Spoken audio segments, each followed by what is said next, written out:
not here at the moment. He will be a little bit delayed, but we can go ahead and proceed with the budget review.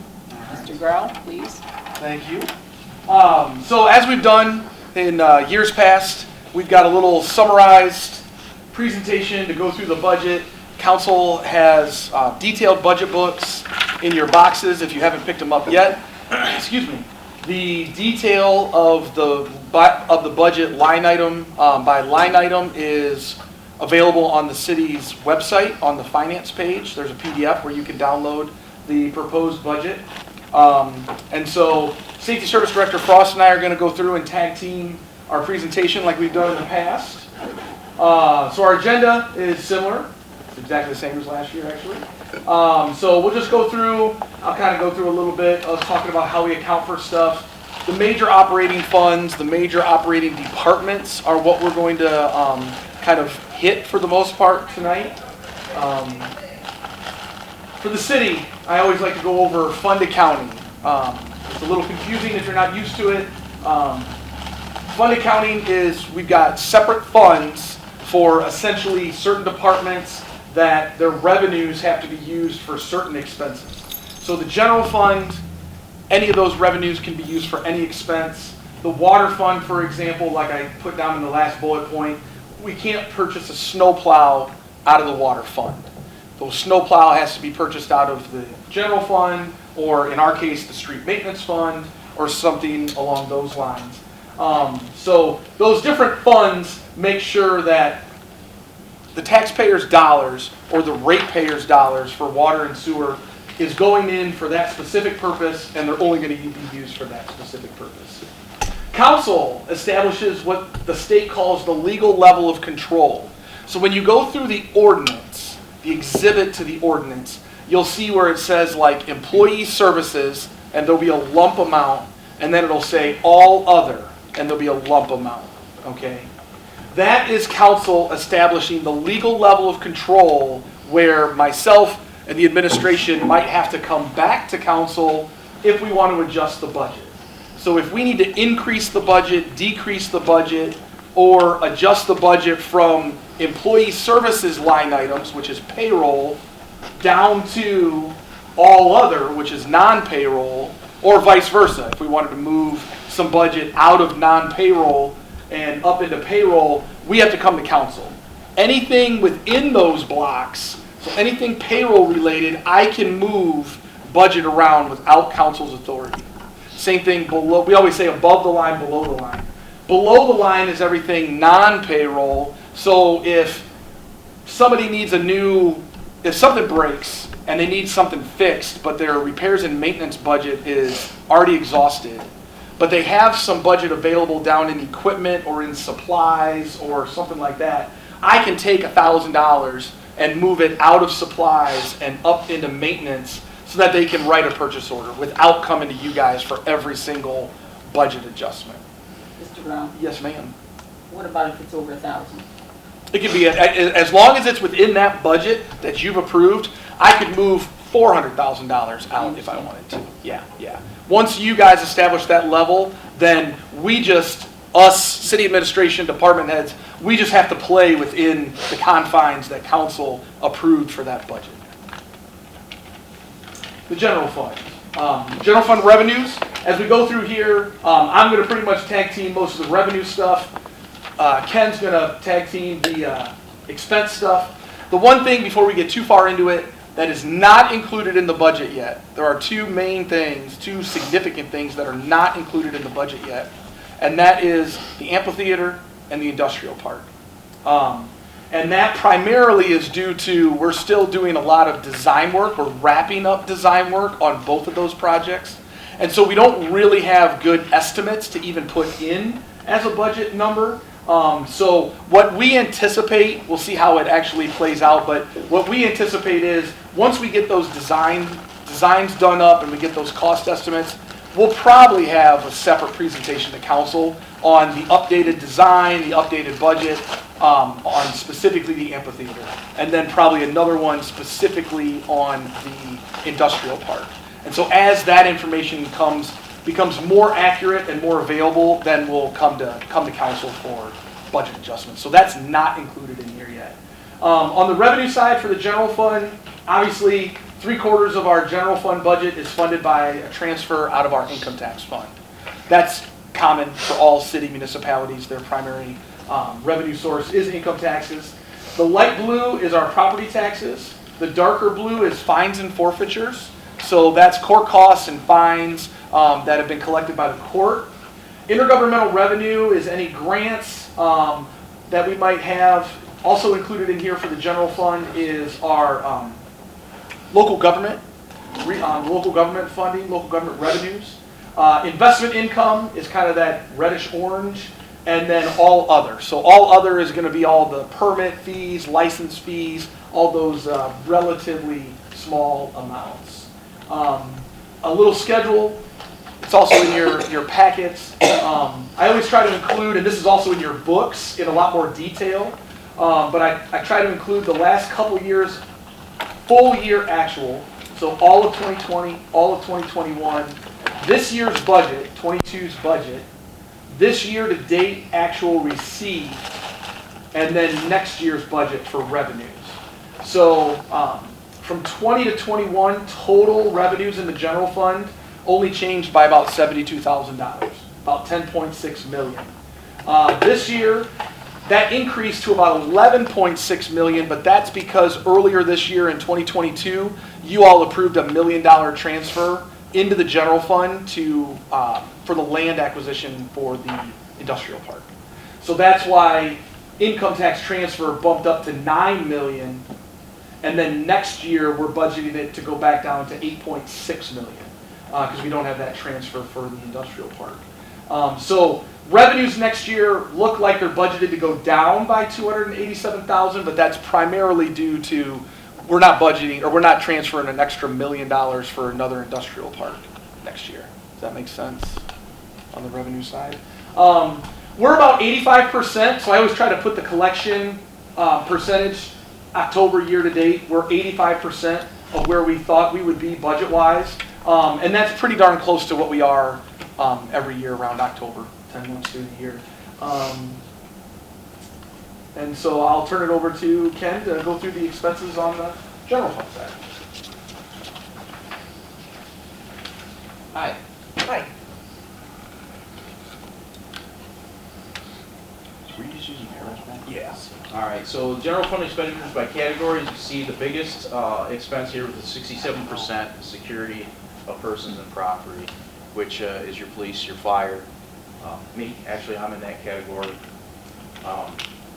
Your general government, which would be your elected officials and that sort of thing. Of course, economic development is in there with Mr. Gross, your leisure time activities, pretty much everything else combined into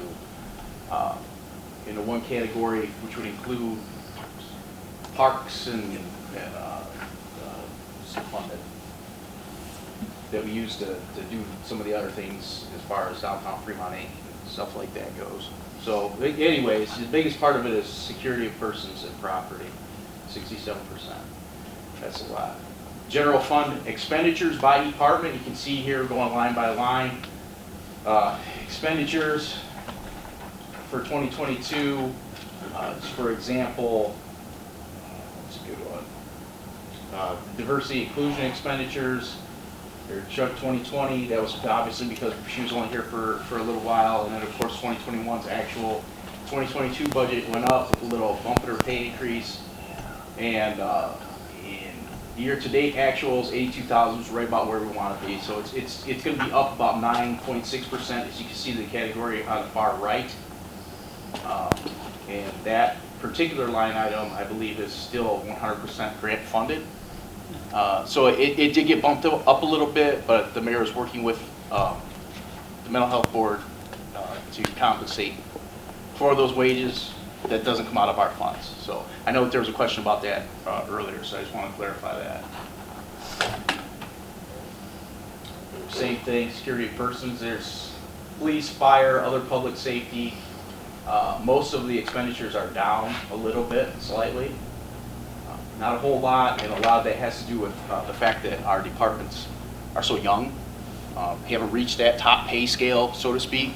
So we do get compensated a little bit for that. zoning, community environment. Zoning, you'll notice, is down 8%. That's because we took a line item that we used to tear down houses out of zoning and actually moved it to the fire department. Why that money has been placed in the zoning all these years, it's kind of a mystery as to why, but it's the fire department that actually declares houses a public nuisance. And it's the fire department that actually writes a PO for that. But the money has always been in zoning, so you notice that down to 8%, but that 8% we compensated back in, and it was placed back into the fire line. Economic development. Economic development, well, you might want to question that one there, is up 84.2%. Don't let that fool you. We put the money for the industrial park. That's where that money's lying. That's why. We didn't give Bob $1 million raise. He may be worth it, but we didn't give it to him. He's not here. He's everywhere right now. Well, you guys can all tell him I said he might be worth it. So, municipal court, this we just put it every year as a placeholder. We really don't have their numbers, so we just put this as a placeholder in the budget. They usually don't provide their numbers until after the first of the year. Police department, you see, as I explained earlier, employee services, they're down 1.4%. You know, a lot of factors play into that. Being a young department, a new chief that doesn't kind of get paid as much as the old chief, that sort of thing. So actually, their total overall budget was actually down a little bit. So that's good, right? Fire department, police department. You might have questions like what materials and stuff they're asking for next year, and a lot of it has to do with computer equipment, and they're still getting some pricing on some optics for weapons that they might need, and of course their training line item and stuff is always in there. So go to the fire department, their big ticket item this year, they're actually down a little bit, same reason, young department. Might be up a little bit in all other, and like I said, we had to move that money from zoning to the fire department. That's why that would be up. They're one of the contributing factors. What you're seeing there for the fire department, that's what fills their breathing apparatus tanks for their back that they breathe out of when they go to fires. This is actually kind of, it's kind of the fire chief was going to be here to kind of explain this a little bit. He got sick. There's a flu bug going around, in case everybody's aware. This is kind of nice. The old one that we had, it was from 1977, so it still worked. But what's unique about Sandusky County, I'm just going to bring this up to you, is that all these fire chiefs from all these different departments kind of get together and kind of coordinate on stuff like this. So now everybody's going to know that we have the new one. See, a while ago, Ballville had the new one. So we all know what everybody's got, because we definitely don't want firefighters out there with inadequate apparatus and stuff to breathe out of. So we're going to replace our 1977. Of course, that is always going to be available for use by our township fire departments if they need it, if their equipment if they have an equipment failure. The fire apparatus that we're going to replace, the 1992 Grumman, it was actually budgeted for in 2022. A status update on that is the chassis, I believe, is close to being built. We're still a ways away from actually having that delivered. If you remember rightly, we actually came to council at one point and asked to order it a little bit early, which we did. We ordered this thing early and we still don't have it. And it's nobody's fault, it's just the way the economy is. So we're still waiting on it.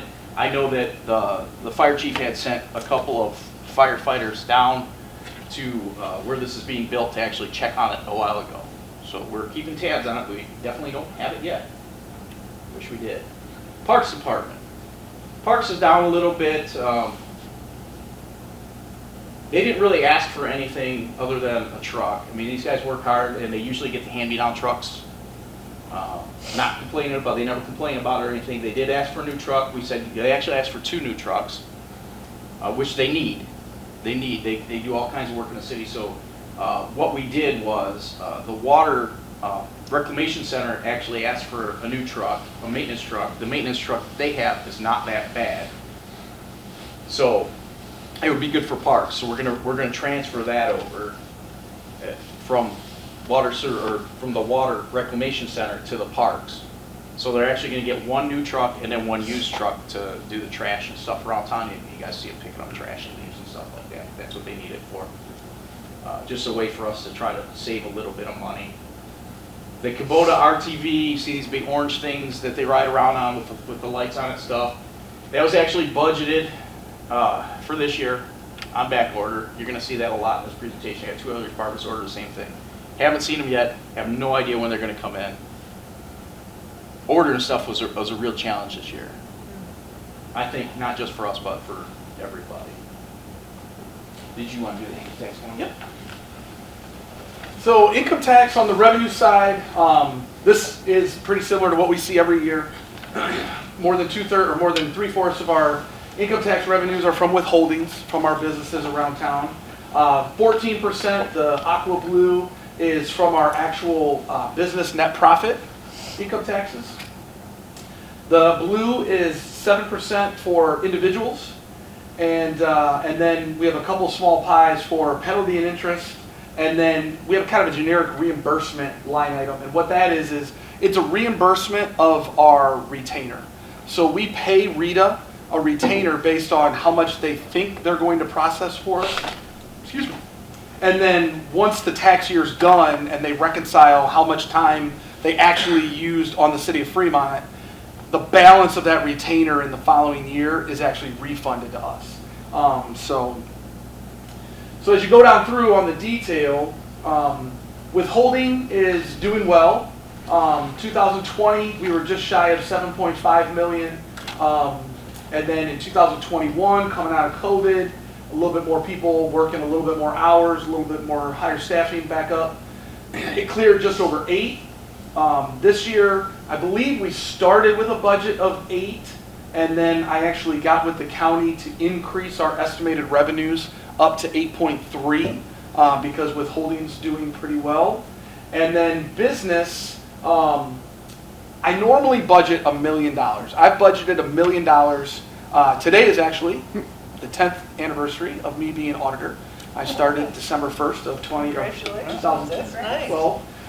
So in my 10 years, I think every single year I budgeted $1 million for business net profit as just an estimate. I think John Lauer probably budgeted about $1 million. I don't know if it goes all the way back to Freddie, but it might. And for the most part, we've always beaten $1 million in my tenure. I think there was 1 or 2 years where it was like 800 or 900,000.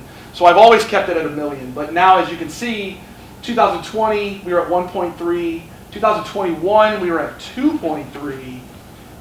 And so same deal as with the withholding. Earlier this year, I bumped the business estimate up to 1.75, and year to date we've already collected 1.9. Individuals, I kept it 700. We're already ahead, or I'm sorry, last year we were almost at 800. This year I think it's going to be really close to 700, so I just left it. The penalty and interest, that has definitely increased over the years. When I first started, I don't think we collected more than $100,000 a year in penalty and interest.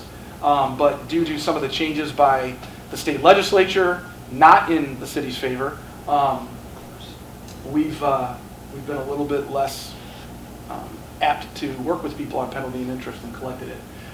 So that is, we've been over 150, and like I said, the refund reimbursement amount for the retainer has also been over 150. So I kept the withholding estimate at the same as this year for next year. The business, I moved it up. Like I said, it's been $1 million for 10 years for me. But we have had a couple years where we've been well north of $1 million. This one's always the one where Janet's very cautious and says, don't go buy another fire truck with that money, because it's an estimate based on how the businesses are doing, and then once they file their return, that might turn into a big old refund if they overestimate it. So you never really know that that's rock solid until you've cleared a couple years and they've done their final tax returns. But like I said, we've had a couple years up. This year is another one that's going to be up. So I went ahead and moved that up to 1.5. Like I said, individuals I kept the same, and penalty and interest this year I moved it up primarily because I already knew what the retainer was. I already knew we were going to clear 165. And then penalty and interest, based on what we get monthly, I kind of anticipated. But so just kind of remaining a little conservative there. So overall, I'm estimating that our revenues are going to be down about $280,000 next year, and that's primarily because I'm keeping the business withholding, or I mean the business net profit amount down compared to where I currently have it estimated for 2022. Any questions on that, or even the expenses that Ken covered? Sorry, I probably should have paused for questions before jumping into this. I do have one question going back Yep. to almost the beginning. What is leisure time activity? Leisure time activities is pretty much the parks. Spa day. So, yeah. So if you go to the big, where I tried to, just so it was in the presentation, where I listed all the expenses by department. So this first slide in your packet is all the general government departments, council, the auditor, the mayor, engineering, that sort of stuff. And then like Ken said, security of persons and property is Ken as safety service, police and fire. Public health is health and welfare. That I might have to actually peek at. That I think is like the Board of Health assessment that we have to pay every year. A couple other small things. Community environment, that's zoning primarily. Leisure time activities is parks. The other leisure time activities is the mayor's concerts. It's got its own department, don't know why, probably just so Fred could keep track of how much they were spending on the mayor's concerts. So those two combined, so it's primarily the parks and then economic development. Now, why would you have parks in two different places? Wouldn't parks be in the parks part? It's the parks department is only, so we have the parks department and then we have the rec department. Right. So if you're thinking the rec is, I don't want to say it doesn't have anything to do with the parks, but it's a completely different department. Does that make sense? Yeah, Okay. I understand that. I just didn't know why you would lump that in, because parks has their own. It's just, so if anybody ever actually wants to download our audit report and read it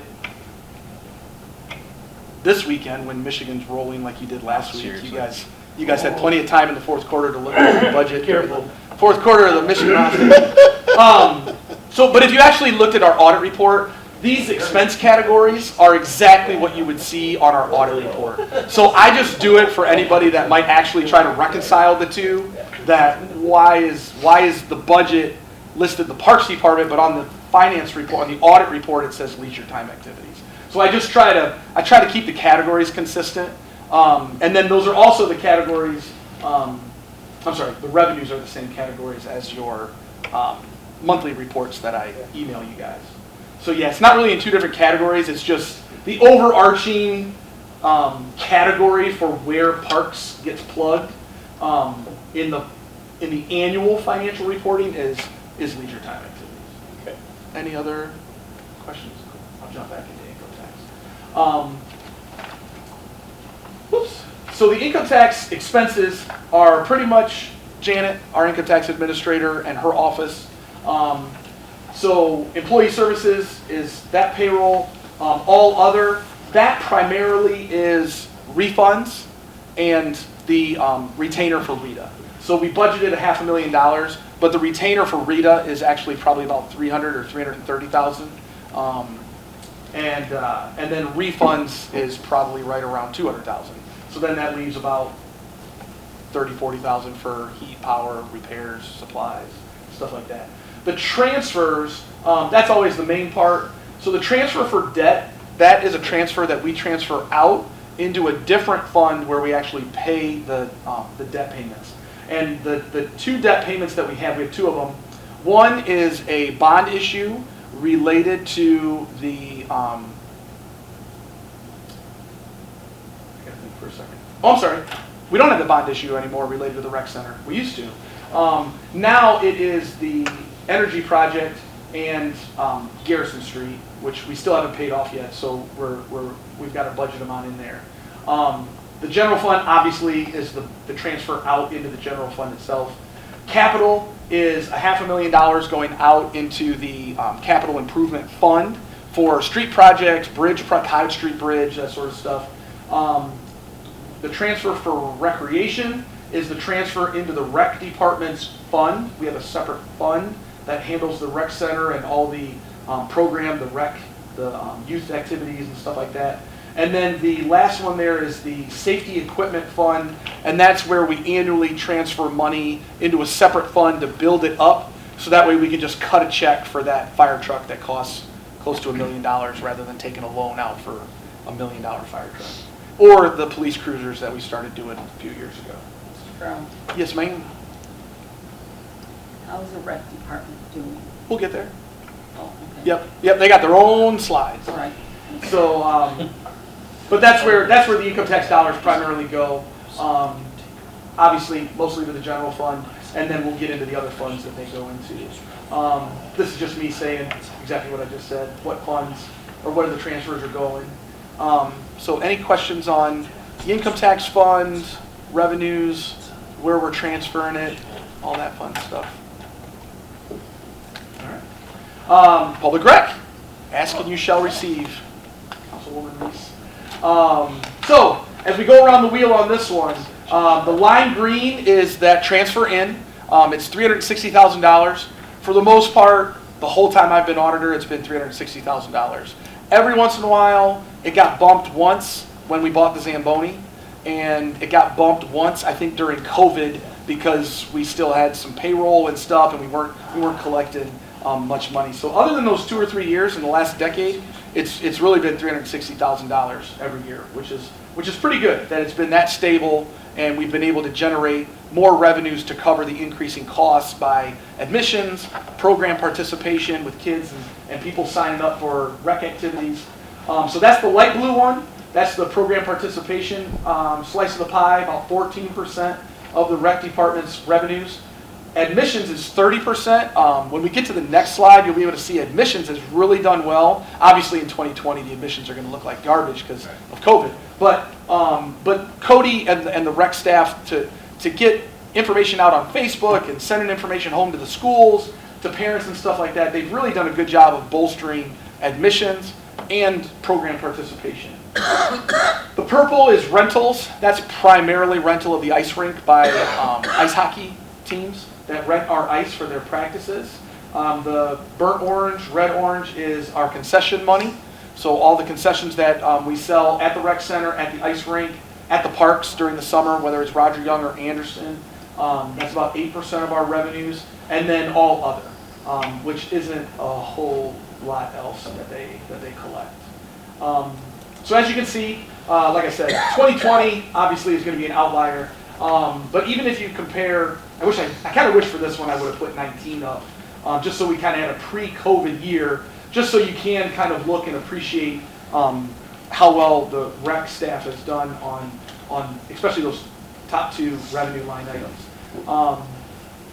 So this year we budgeted $120,000 for program participation, and we're already at 108 with 2 months to go, and I don't believe, because both my kids signed up for rec basketball, and that sign-up period was just happening in November, and they just started practice. So all of the youth basketball leagues aren't even included in program participation, and we're only $12,000 shy of the budget for program participation. So which obviously you can see Cody wanted to bump that up to $130,000 next year. Admissions, we budgeted $235,000, and we're already at $253,000 through October.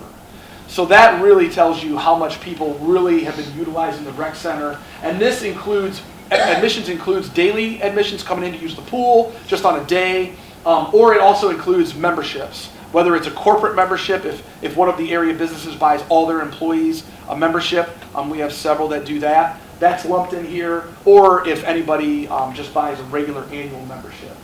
There's the concessions, about 65. We're bumping that to 68,000 next year. And then there's the income tax transfer. And then you can see in 2020, we bumped it by $20,000 because of COVID, just to kind of help keep us in the black.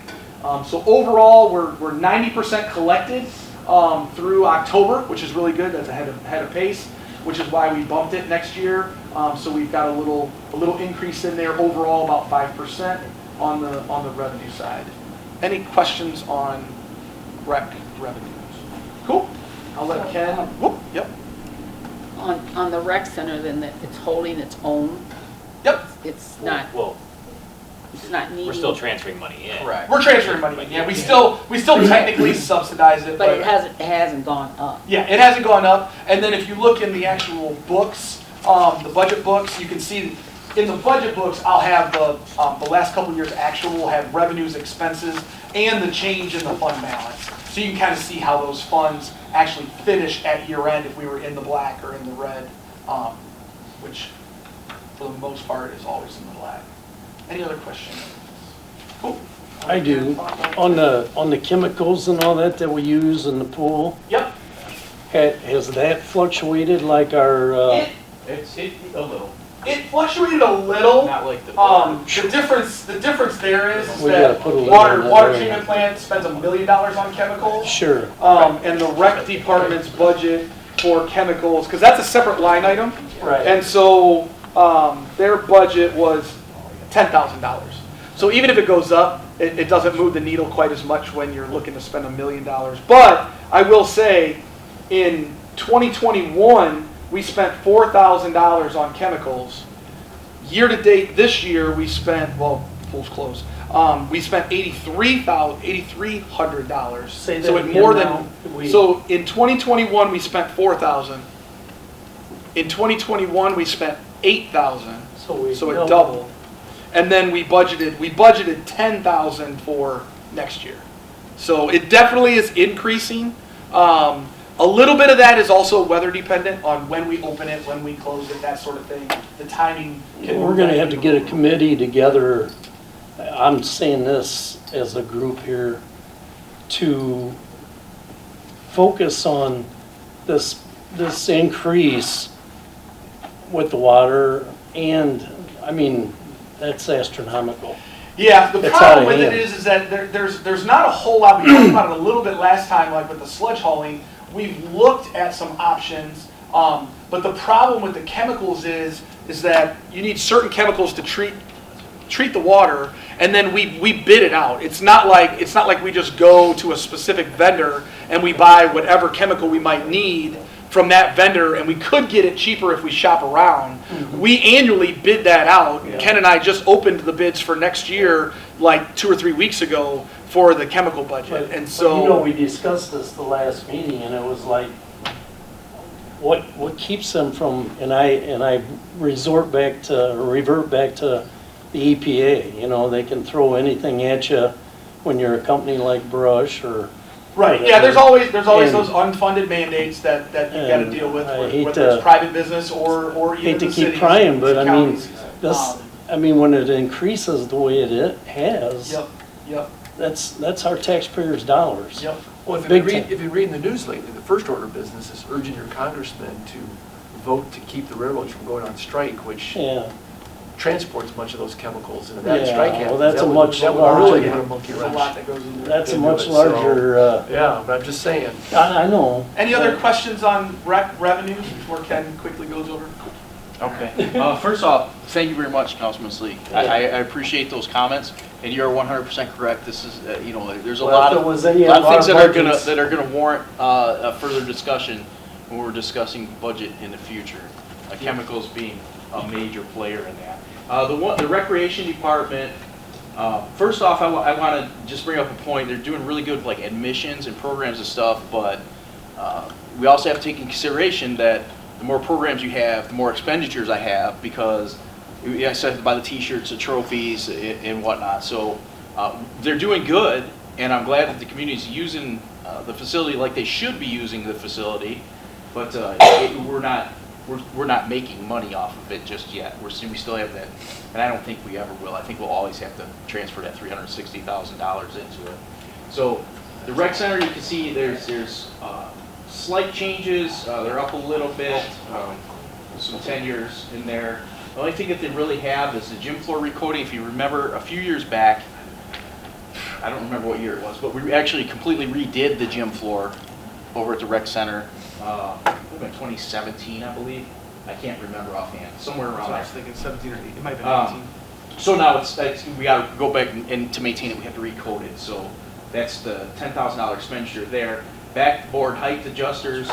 If you have been to the rec center lately, or actually within the last year, you'll see like when the Little Road kids play basketball, they actually put a backboard on top of a backboard, which is not, we don't want to do that. That's just going to create a hazard, and it actually could potentially be a safety issue. So we definitely want the backboard height adjusters to eliminate that problem and can actually bring the actual backboards down to the height that they need to be so these little kids can play.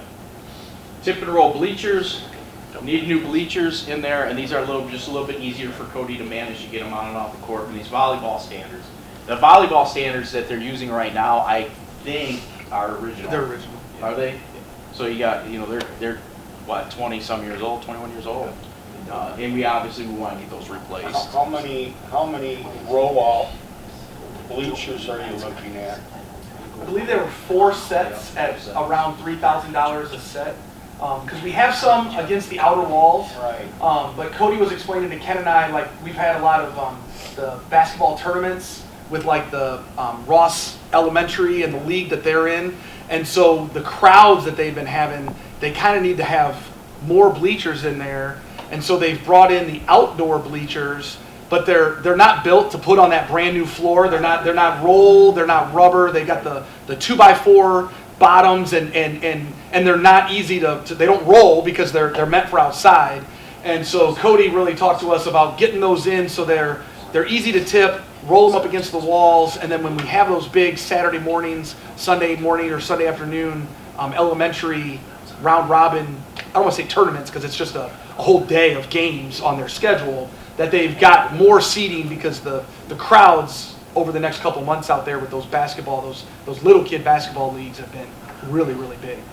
The increase in the programming, like you said, is just it needs to create a need for them. I've lifted those bleachers that are there right now. It's not fun. But we do need more seating out there, and like Mr. Graw alluded to, we have a lot more programming going on. Not only our programming, but if you've been out there lately, you know that our gym space is actually being rented out a lot by different basketball organizations that our youth are playing in. So it's a good thing that's going on. The rec center is getting used the way it should be used. What are the standards? Are those the poles, the Just nets? like what you see up here, and don't feel bad because I had to ask the same question when Cody asked for them, because I'm volleyball standards, what's that? But that's the padding and the poles and stuff that go around the And then the net's attached to Yeah. And how many we talking? Because 10,000. It's for all the courts. Which is 4. And they're used all the time. Yeah. And they get taken down and put up. It just sounds Zero expensive. Yep. Just saying. I don't know how much he looks and things like that. It just sounds a little overpriced. Well, with a lot of gym equipment though, since it's such a niche market, there's only a very, very few select companies that sell it. So they control the price because there's not a lot of. I can tell you that Cody shops around pretty good when he gets these prices. Yeah, I was gonna say, department heads, when they fill out their budget, their capital requests, they do a good job of providing Ken and I. It's either a big item that they know they're getting off the state bid list or something like the trucks that we've talked about, or they've got multiple quotes from different equipment companies or whatever it might What be. will happen to the old one? They'll have to go on. They'll probably get They'll get they'll trashed either, or they'll be on they'll either gov. get scrapped or they'll go on gov deals. But Yeah. it's kind of a niche too because those things slide into the holes in the floor, and so you got to make sure you got the right size hole, and they do vary depending on your gym floor and stuff like that. I didn't think St. Joe's, and I was thinking of St. Joe's, and I didn't think theirs cost that much. Oh yeah, ours were probably To be honest, ours were probably more expensive because I looked at when I was doing this, I looked into those a little bit more, and I think these are aluminum, and ours You got are. it all? Well, these ones lasted 20 years, right? Yeah. Yeah, I'm confident that they're original. Yeah, exactly. That's what Ken and I discussed with Cody. Yeah, so, if we get 20 years out of these, it's a good investment, right? Yeah. Street maintenance fund, oh boy. So, street maintenance fund, primarily, obviously, this is funded by gas tax and motor vehicle license. And so, you won't see the increases anymore because I believe it might have been mid-year of calendar year 2019, might have been when the state legislature increased the gas tax. So now we're kind of holding steady at that 850 to 900,000 number on the gas tax. So we're getting to a point. We're getting really close, I think. So currently, we don't have a slide for it, but it is in your books, obviously, because it's part of the budget. So we have the street maintenance fund, and then we have a separate motor vehicle license fund. So we have motor vehicle license dollars right there, but then we also have a different state motor vehicle license dollar that actually goes to the county every month. The county gets a share, and then they distribute it to all the entities. Don't ask me why the county gets our money before we get our money. I don't know. I can't remember from when I was auditing. It doesn't make any sense to me. But annually, I just did it. We just got 2022's lump, which was about $80-some thousand. So we average probably about $75,000 to $85,000 a year from the county, the state through the county, for motor vehicle license dollars. What we do with that is I try to let that build for a couple years so that we have around $250,000, $300,000 built up in that fund. And then when Tucker and Ken and Danny have a street project that we want to do, we'll allocate it and we'll split it between $200,000 coming out of motor vehicle license and $200,000 or $300,000 coming out of the capital improvement fund. We currently have one that way right now. For next year, I believe. No, it's one right now. It might have been Cherry Street. I'd have to look. I'm sorry. And then after that project's done, then it kind of sits dormant for 2-3 years. I try to build it back up and be like, okay, now we can try and do a little bit more. That's what I'm trying to do now with the street maintenance fund, with having those additional gas tax dollars. I know. Ken and I aren't just telling Billy, hey, you've got an extra $150,000 a year to just put it in your budget and do whatever you want with. So Billy has continued to operate the street maintenance budget department like he always has. The only difference is now, if Billy comes to us and says, hey, it's time to retire snowplow, whatever, 110, we used to have to transfer $150,000 out of the income tax fund to cover that snowplow. Where now we don't have to do that. That frees up some income tax dollars to just fund the general fund or put directly into the capital improvement fund. But what my goal is here in the next couple of years is that when we do start having those street resurfacing projects, that if we don't have enough in our capital improvement fund, that I can split it and start taking it out of here, and maybe we can start doing a little bit more with this. But I just didn't want, because when the gas tax increased, I want to say, and it's probably not going to be on here, yeah, I want to say the street maintenance fund had a balance more around like $250,000, $300,000. So that was where I was comfortable with as a reserve in case all hell broke loose and Billy needed something fixed and we didn't have enough current dollars coming in, that we had those reserves. But now we've let that build up, and so now at the end of October, it's got about $645,000 built up into it.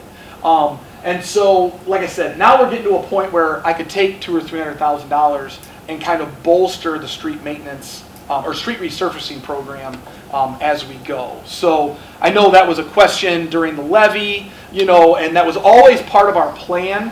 It's just, even with the gas tax dollars increasing, it's not enough to do what we really need to do, but we are planning on doing more utilizing those gas tax dollars sitting in the street maintenance fund. So any questions on?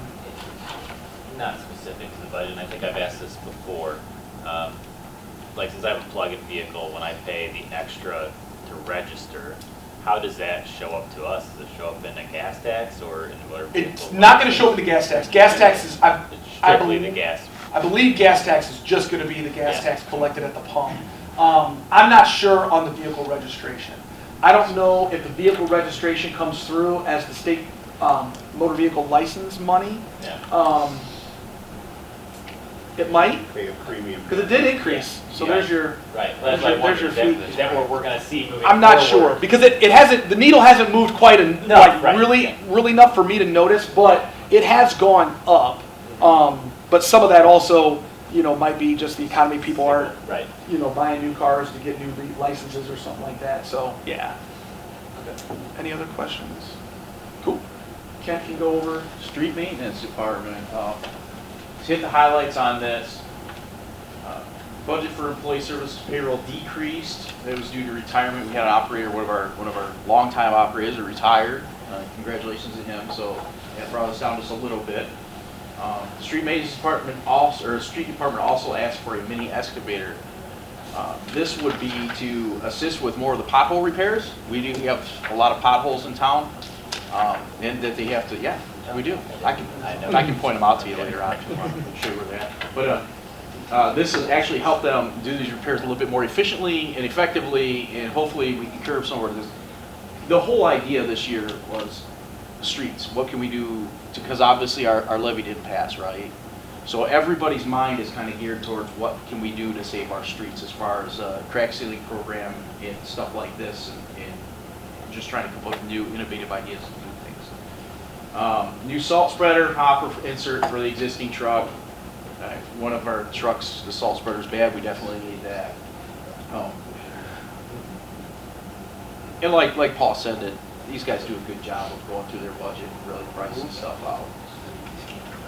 Mr. Frost, I got a question on what is the most economical way for the potholes? Is it with the heat patching or the Yeah. cold patch? No, cold patch will come right out. Okay, Cold patch is strictly temporary. so that's just more or less summer, the cold patch? Yeah, no, I'm not, don't get me wrong, there are times where we have done cold patch and it's held up like gangbusters, but ideally, no, cold patch usually comes out. And a lot of times what happens, and I know this sounds crazy, and we're working on a lot of things, working through a lot of things like the water sewer maintenance department, if they dig a hole, a lot of times they have to cold patch it. That's what So it looks like it's nice and paved over. Sure.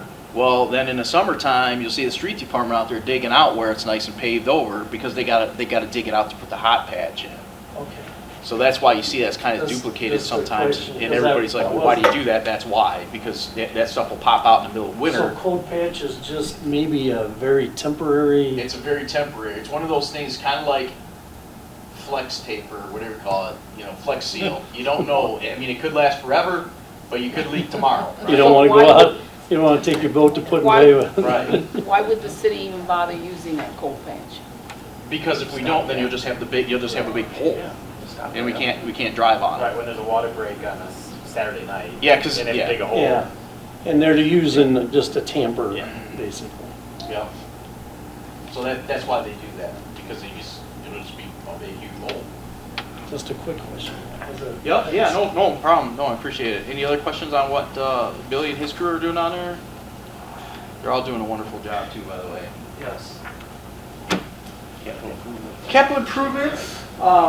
This one actually is a little different this year. Normally, it's primarily funded through just a transfer from the income tax fund, but this year we've got a big old slice of intergovernmental revenue, so that's a big old grant sitting in there. And so as you go through the detail here, 2020 we had 1.7 in intergovernmental revenue, and then the tail end, or I'm sorry, it spilled into 2021 with another $865,000 in intergovernmental revenue. That's the small city grant related to Rawson Avenue. So that's the big grant. And then so you flash forward 2 years into 2023, and that grant is also small city, and it's related to North 5th Street. So I'll get to that in a second. Like I said, during income tax, we've got $500,000 going into the income tax, or going into the capital improvement fund. So obviously we've got a huge increase in revenues because this year we didn't have a major grant-funded project that flowed through the capital improvement fund. So the budget highlights for this year, we talked a little bit about Dickinson Street last year, and I had a note that it was contingent on if we got OPWC approval. And we did get OPWC approval, but we didn't get it early enough where we could get the bid documents out, and the window of time that we could use the grant spilled into 2023, so Tucker was just like, let's just bid it in the spring, we'll get better pricing, and that sort of thing. So yeah, the total project is $520,000, and that's that $175,000 being funded through OPWC. Fifth Street, this is just the section of Fifth Street from the railroad tracks north. Got a couple great pictures on the next slide of that, that one. And so that, from just the railroad tracks to where ODOT was working on the overpass, where the intersection, basically where Streakers is, that relatively small stretch is estimated currently at about $1.8 million. Of that, though, $1.67 million is the small city grant. So very, very appreciative of that grant, because we've talked about it multiple times. It started when Mayor Ellis was mayor, where we were trying to focus our attention on entranceways into the city, and that continued under Mayor Sanchez's administration, where we continue to do Tiffin, we continue to do Rawson. Fifth Avenue obviously is a huge entranceway into the city. Several years ago we did West State Street. The county a couple years ago did East State Street. So and Oak Harbor Road is definitely on our radar. It's on our hit list for sure. I think we actually applied for another small city grant this year for Oak Harbor Road, which we didn't get, and we didn't think we were going to get it because we just got Fifth Street. But Tucker wanted to get Oak Harbor Road on Columbus's radar. We'll apply for that one again. What about Hayes Avenue? That one, I'm not sure if that one is a great candidate for small city, because it's not directly attached to Route 6. Like Rawson is right there by the bypass. And I think small city, I think they want to see it tied more to the state highways because it's administered by ODOT. So I'm not 100% sure. I'd have to ask Tucker on if that's a viable candidate for small city. But by the time you get to the Corp limit, you're so far away from Route 6 and the Route 53 south. Right. I don't think that one's a great candidate, but I'm not sure. And how much of Dixon Street are we doing? How much of what? Oh, I'm sorry, we're doing from state to Cedar. Yeah, state. Basically state to Kroger. Right. Yes. Yeah. A couple years ago, we did the water line. So if you drive out to Kroger, you can see where the water line was. That was in anticipation of applying for the OPWC money to come through and repay them. Yep. On the grants, does truck traffic play into those grants at all? I'm pretty sure as part of the application they've got some traffic, because I know Kevin and Tucker do traffic counts and stuff like that, all that data. Yeah. But I'm talking like freight trucks, like semis. Just how does that play in? I'm not sure. The only thing I can think of is maybe it impacts the pavement condition rating because of the truck traffic. And I'm sure Tucker and Kevin put that in the narrative, like with Fifth Street. Obviously, you've got a boatload of truck traffic with the industrial parks and stuff in Hines right there. So on the left, stacked, you can see Dickinson. There's our water line. You can see the fresher pavement in there from the water line, and Cedar. And then on the right side is looking north and looking south on Fifth Street. So that'll be, and I believe there's going to be some engineered intersection improvements for, it's leaving me. What's the entranceway for Cedar to go back to like Stylecrest and stuff right there? That's not Bloom Road. Cedar, you mean Fifth Street. At Fifth Street. Talking about Hines Drive or? Yeah, but the intersection like in the lower right-hand corner, right where Streakers is.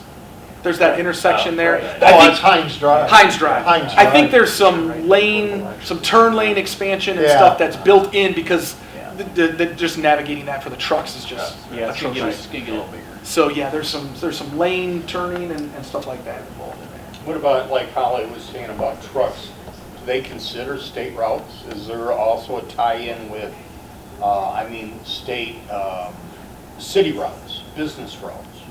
So Hayes Avenue is that a It might. self-designation on our part, or no, that has a? No, I think that's Place. ODOT's designation that's the city route of Route 6, and it might because I believe it was Small City Grant that actually did the other portion of Fifth Street as you come more down towards State Street. And so that's getting pretty disconnected. So like I said, I might be completely wrong on that one, and I can follow up with Tucker and kind of see if The state has control over the speed on Hayes, because there was a discussion a few years ago that the state wanted the speed to be faster on Hayes because it was considered a state route. Oh, really? Okay. That makes sense. So, yeah, so I can look into that. Any questions capital improvement wise? Water operating, obviously, most of our money is collected by utility service rates. This is what everybody pays your water bill for. The blue slice is the flat EPA debt charge that's associated on the water side. It's associated with the reservoir and the dam project. And on the sewer side, it's related to the water reclamation center. Every once in a while, I'll get a phone call on when that flat rate might fall off of our water bills. And I always have to look up the amortization schedule of those loans. So I don't think the water side drops off until like 2032. And then the sewer side doesn't drop off until like 2042 or something like that. Mr. Weigel, could I ask a question? Do we want to have a second hearing due to it going past the 7 o'clock time? Or do we want to? How many pages do we have? That's literally just the water fund and sewer. Oh, we don't have too much more. Okay, I just was, okay. Well, we're good. and remember before we said that the council meeting will start after this meeting. Okay. We kind of thought it was going to go a little bit. Right. Okay, no, I just wanted to. Quite on time because of technology. Okay.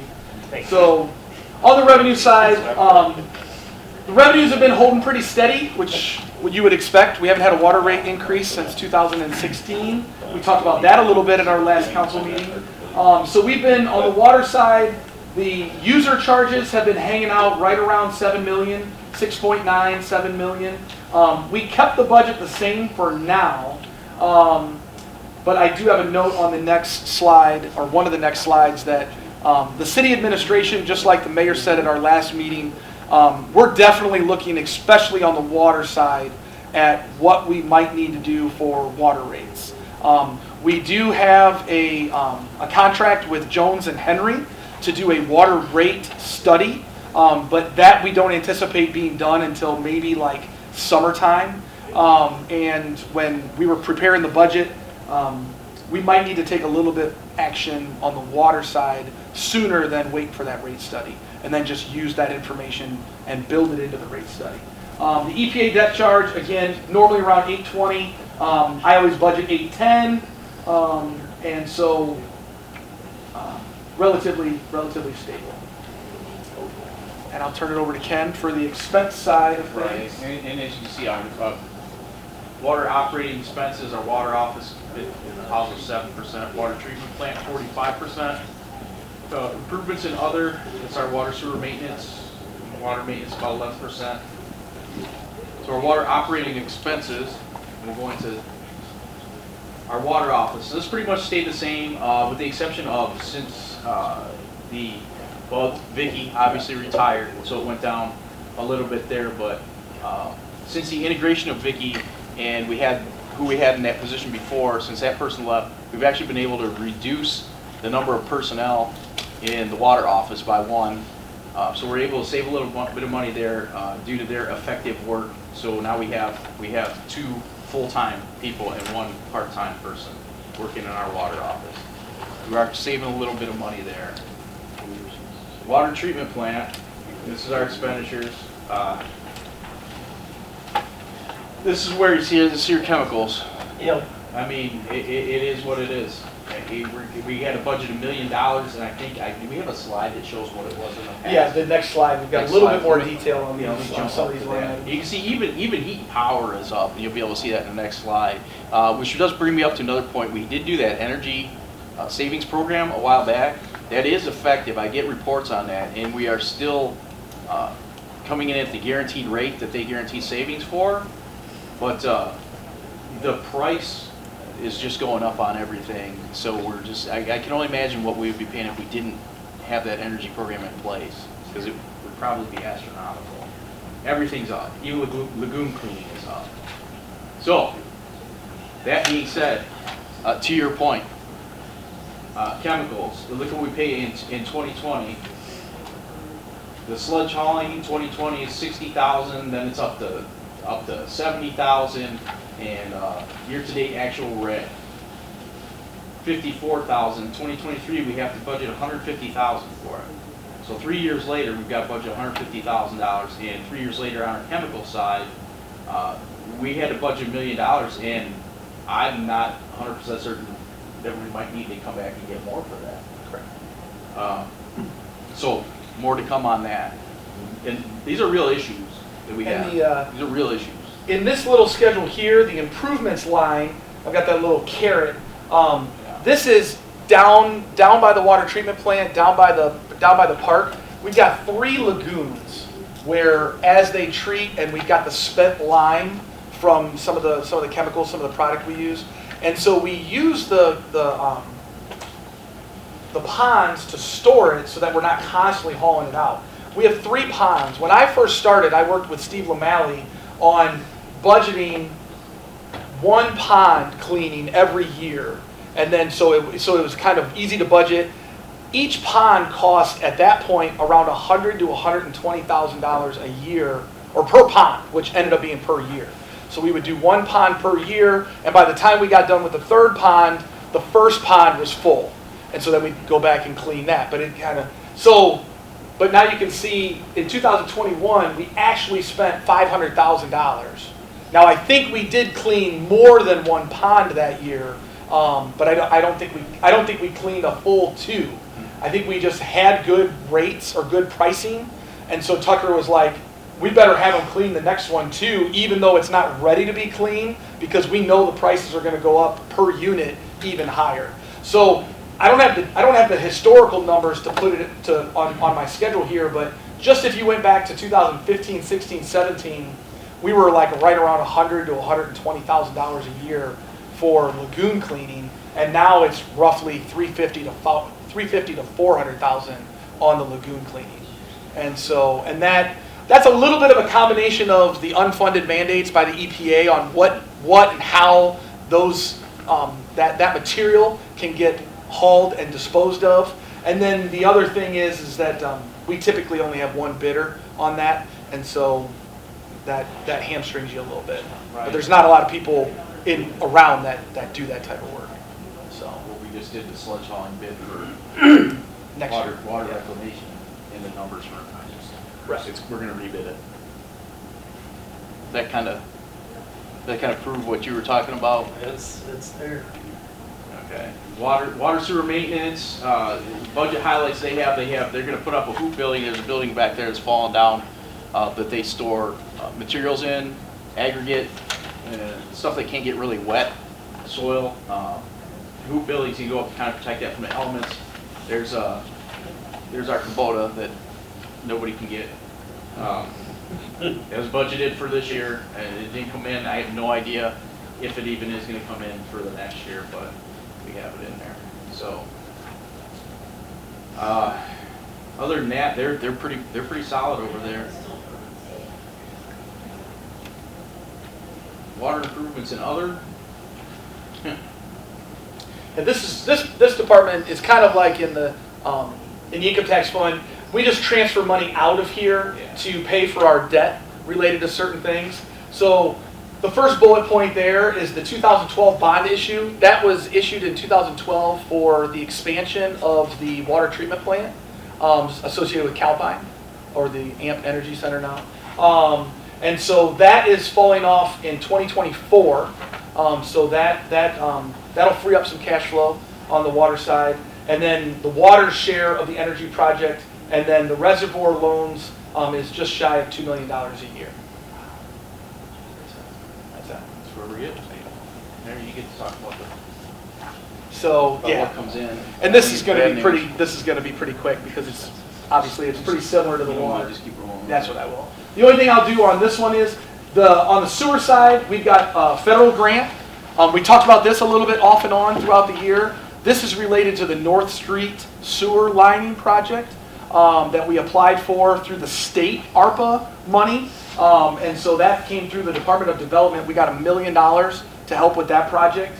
So that's listed in the revenues. And then utility service, that one, again, relatively stable, haven't had a rate increase since 2016. The departments, pretty much the same, except now the purple's even bigger, because not only do we have transfers for our loans, but now we've got a huge sewer line project in there. Sewer office, this is exactly the same as the water office. It's just all their expenses just get split 50-50. Water reclamation, this one, I just highlighted that their chemical budget is about $285,000. In the book, you could look at what that's done over the last couple of years. Last year's budget included an amount for the demolition of the old aeration building and the construction of a sludge storage building. We did the demo. We have not constructed, so the construction rolled into next year's budget. Heat and power, just to give you that amount, because that jumps off the page at you as well. Heat and power for water reclamation, $610,000. There's the truck that they needed for their maintenance person, which then their maintenance truck went to parks. So just good collaboration between the departments there.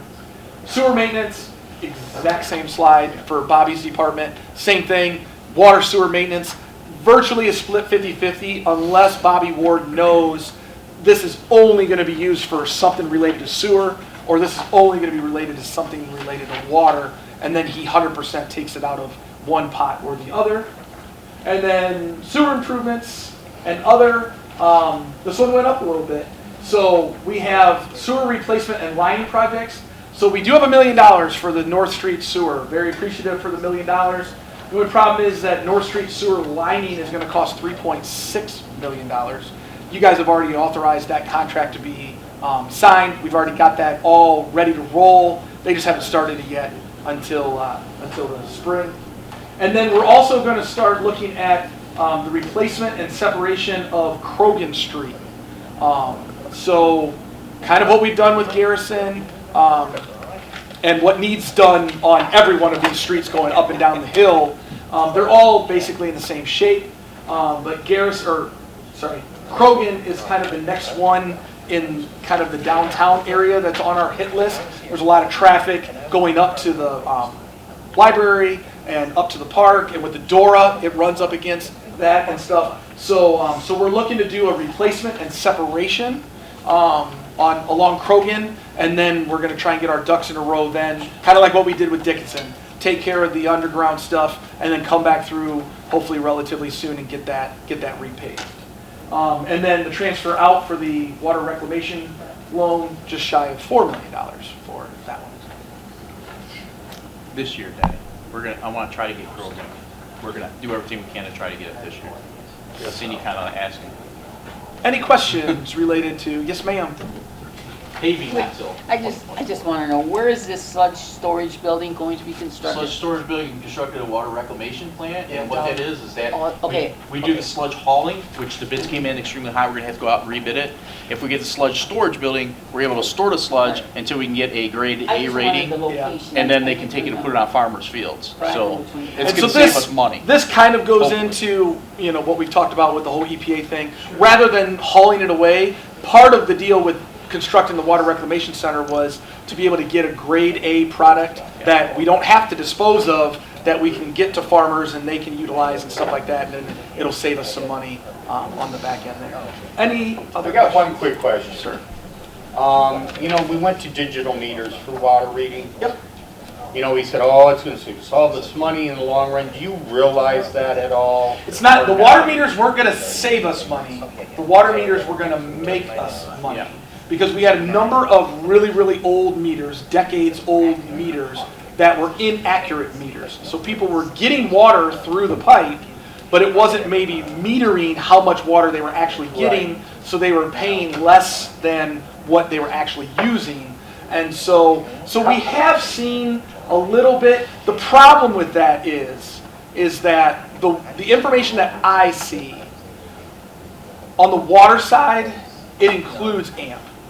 So I don't want to say no matter how many meters we replace, If AMP pulls or doesn't pull, that's going to move the needle more. So I can't just see we just got a city full of residential meters. We replaced them all, and now there's this steady increase as we replaced them because all of a sudden AMP pulled, and all of a sudden there's a 15% increase in revenues. Well, holy cow, the meters are working. No, AMP pulled an extra 1 million gallons of water or whatever, or vice versa. They shut down for 2 weeks and didn't pull, and then all of a sudden we lose some revenues. So AMP on the water side really moves the needle, and then Hines and Fremont Company and maybe one other place really moves the needle on the sewer side because of the high concentrated waste that they send us on the sewer side, that they have to pay some additional fees for us to treat that.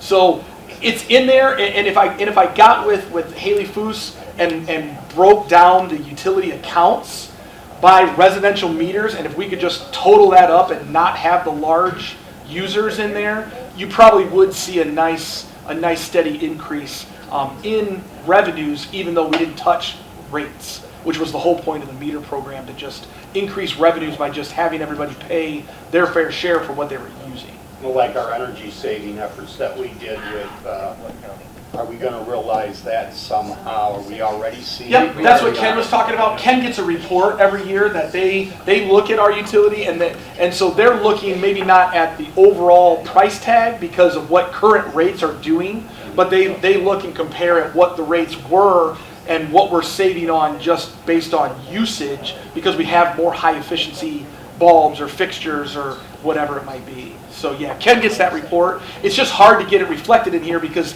there's so many variables on the expense side, because we save money, but then AEP increases the rate for electric, or Columbia Gas increases the rate for gas, and then we lose out on that, on being able to see that, because there's just so many variables. Any other questions? Great. If there are any other questions from now until the third reading, by all means, reach out to Ken and I before the next meeting. So if we do have to contact a department head or something, we can come back to you guys. The only other thing that I will say is, going back to the water budget, when I put the ordinance before council, the water treatment superintendent, Chad Johnson, had just emailed literally that morning, Tuesday morning, that the sky is falling, the chemical bids, the sales guys are saying that they're going to be, whatever it was, 40% higher or whatever. So in the ordinance that I included with you guys, I budgeted $1.5 million for chemicals. Okay? So he gave you a heads up that morning? That was what he was getting from his vendors. That's what he was getting from his vendors. However, once we actually opened chemical bids, they didn't come back quite as bad as what we thought. We still budgeted, we still know there's going to be an increase. And like Ken said when he was going over the water treatment, we might have to come back, but what I included in your books, I only budgeted $1 million for chemicals.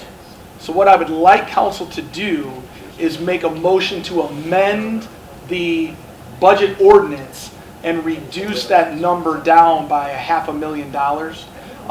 And I wanted to do that because we hadn't touched rates yet, and so we were budgeting a very significant budget deficit.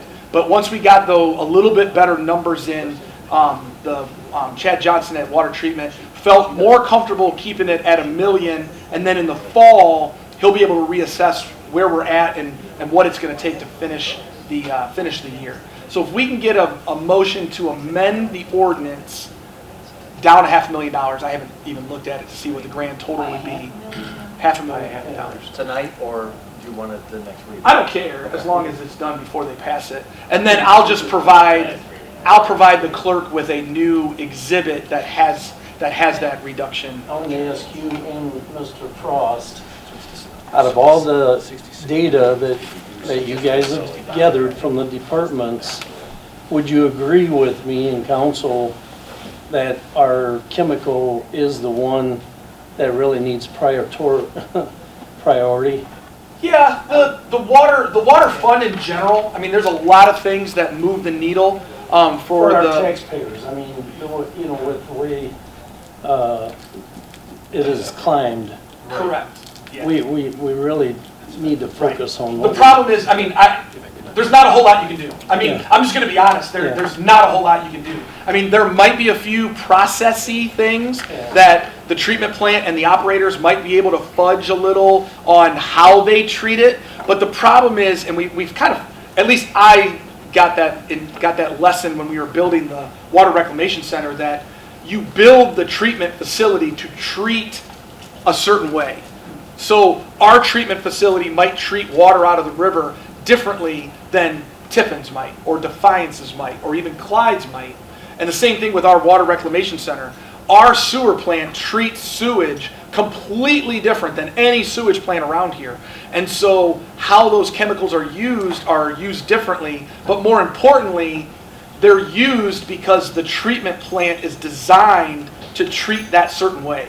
So I don't think, and I have no biology or anything, but I don't think they can necessarily just mess with the treatment formula to, to to adjust what chemicals and how much chemical is used. No. Because how that is set up to treat it, and how the EPA certifies and licenses it to treat it that way, that's locked in. Yeah. Like you can't change your treatment methodology without jumping through a boatload of hoops with EPA and stuff like that.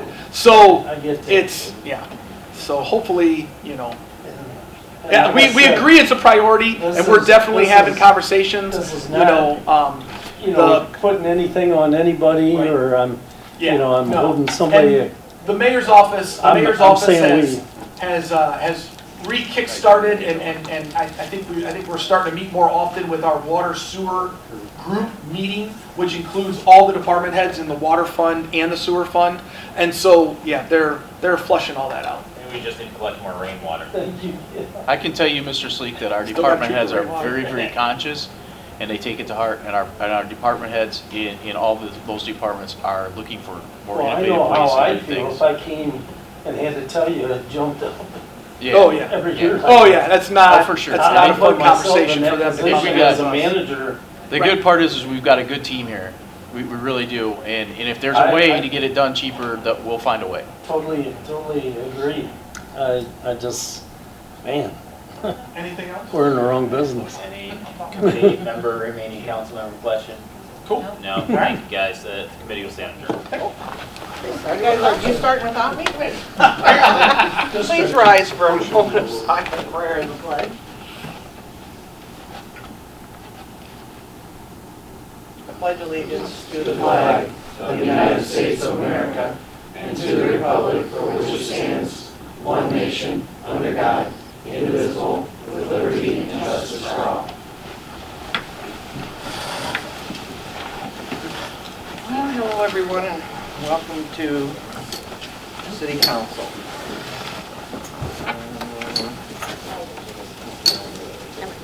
Okay, roll call. Smith, Here. Weiss. Here. Addy, Here. Elder, Here. Libo. Here. Reese. Here. Sleep. Here. All right, council has a copy of the minutes from the last meeting. Are there any changes to the minutes? Okay, then stand as they are. Council also has a copy of the agenda. Are there any additions to the agenda tonight? No? Okay, well, we're going to get started right away with the readings. Third reading of an ordinance to vacate a portion of the land situated within Autumn Woods Estate, Phase 2, evidenced in Plat Book 24, page 112, specifically in lots 6562 through 6579 inclusive, 6587 through 6604 inclusive, and Autumn Woods Drive located in the city of Fremont, Sandusky County, state of Ohio, as referenced in Exhibit A. Move to adopt. Angie Reese moves to adopt. Jenny Yadi seconds. Is there any discussion, comments?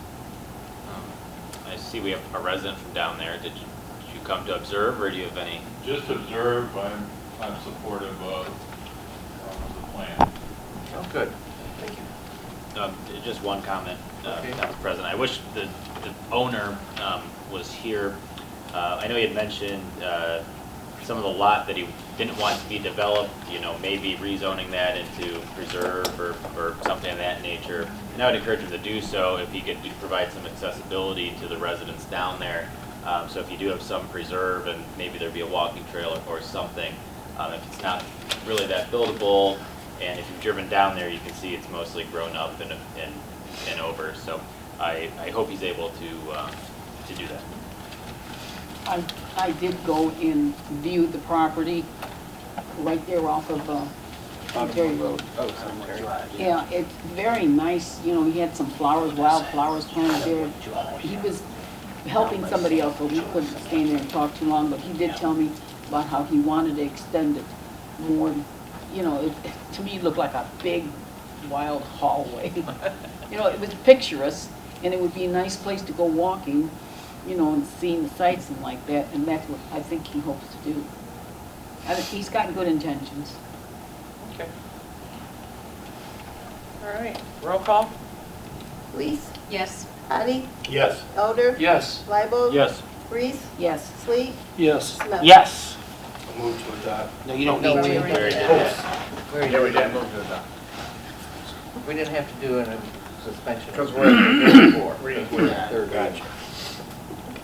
Okay, ready?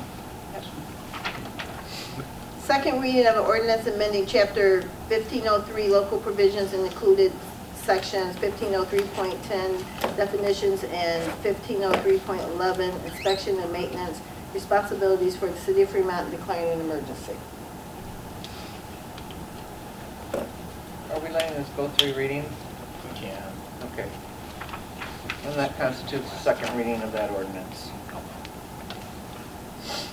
Second reading of an ordinance to make appropriations in the amount of $66,132,900.00 for expenses and expenditures for the 2023 fiscal year, January 1st through December 31st for the city of Fremont, state of Ohio, and declaring an emergency.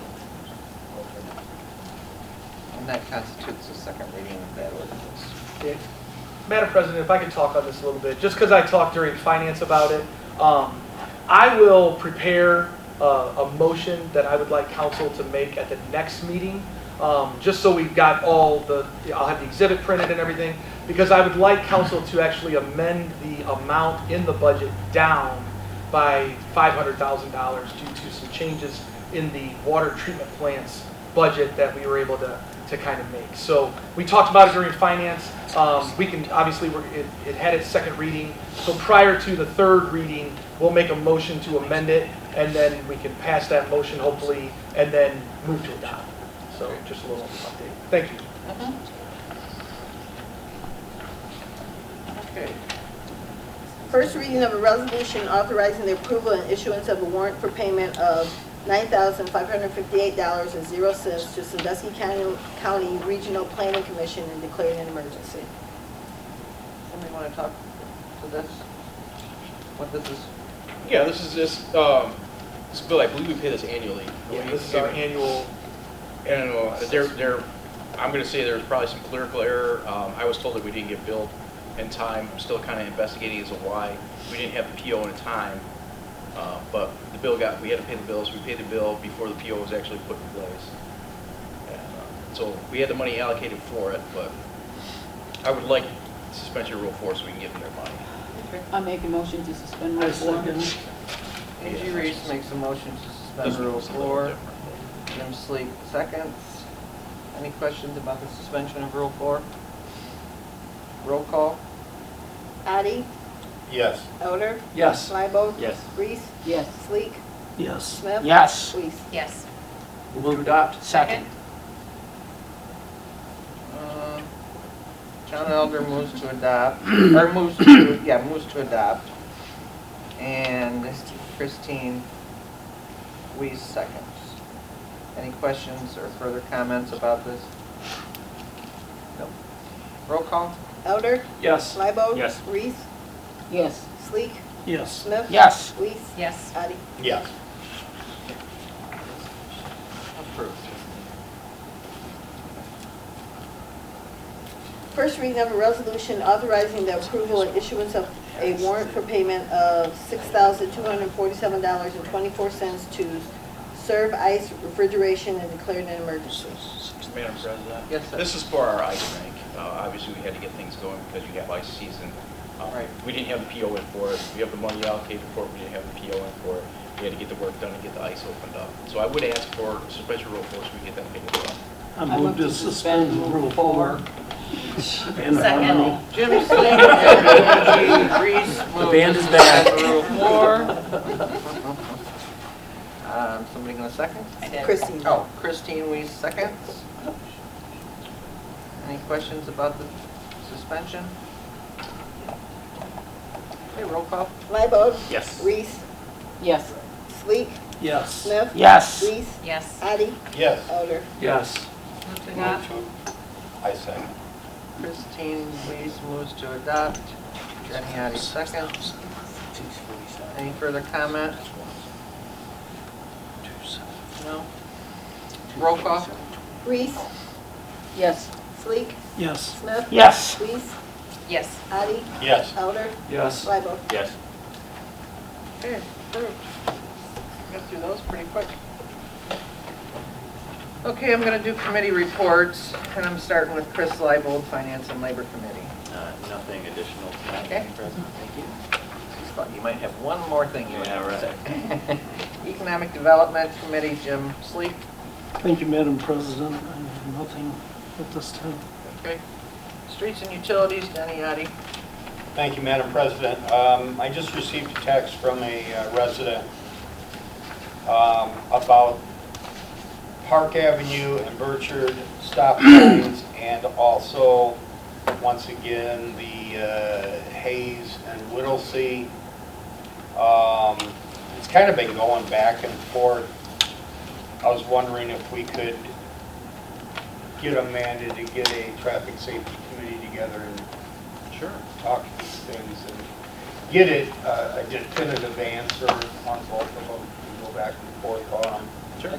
Denny, I personally believe that there should be a light at Hayes and Whittlesey, because you go down Hayes, there's not a light. If you take out the light at Hayes and Whittlesey, they'd be going from Hayes and Cleveland all the way to downtown. Well, and Holly, didn't you express how important it was for that light to be there? I mean, you live on that street. Oh, well, when this conversation happened the last time, I'm not opposed to it not being a stoplight, but I think there should be at least a flashing light at that.